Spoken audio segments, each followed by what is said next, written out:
In this video, we'll be discussing Standard 5 from the domain Family and Community Engagement, or FCE 5. FCE 5 states, program has a system in place to gather annual family feedback and uses this information to inform program policy and operations. What's the intent?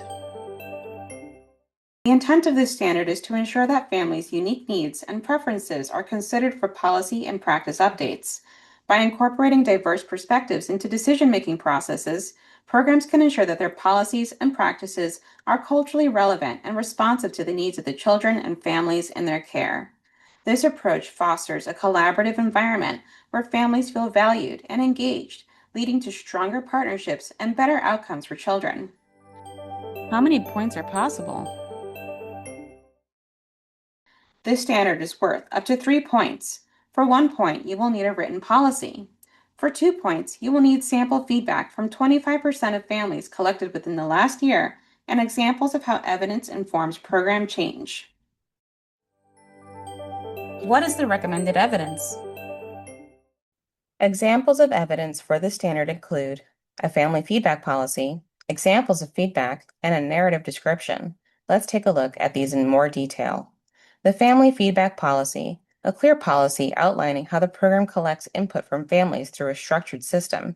This may include feedback forms, intentional conversations, either recorded digitally or in narrative form, parent meetings, and other methods designed to capture family perspectives.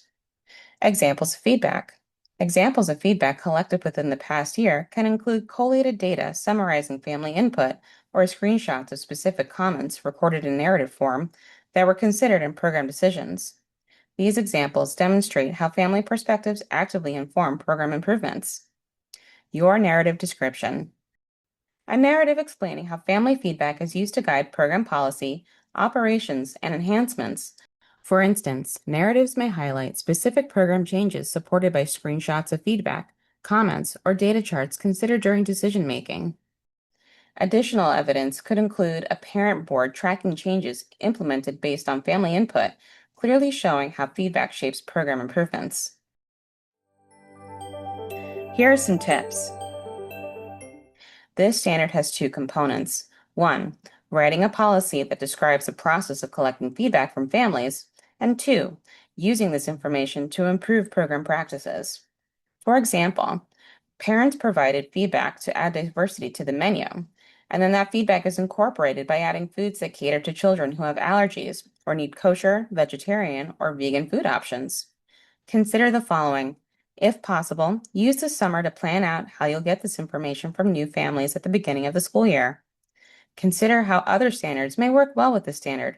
For instance, if you choose to implement CTL 10, use the workbook linked in the description, Do I Really Know Your Family, to create a formal survey. You may also choose to use informal conversation cards that give you the feedback you need about the family's culture and home language.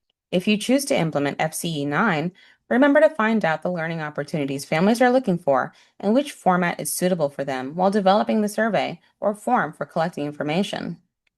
If you choose to implement FCE 3, you may think about the communication format you use to collect information.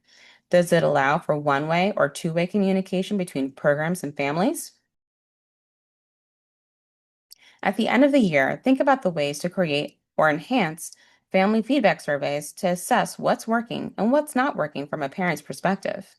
You may also consider holding annual family feedback implementation meetings to review, discuss, and plan how to incorporate this feedback for the new school year. Reflect on the following. How well do we incorporate family feedback into program changes? What is our vision for family engagement? How do we ensure families, staff, and students have a voice in establishing a common vision? Now, your QIP.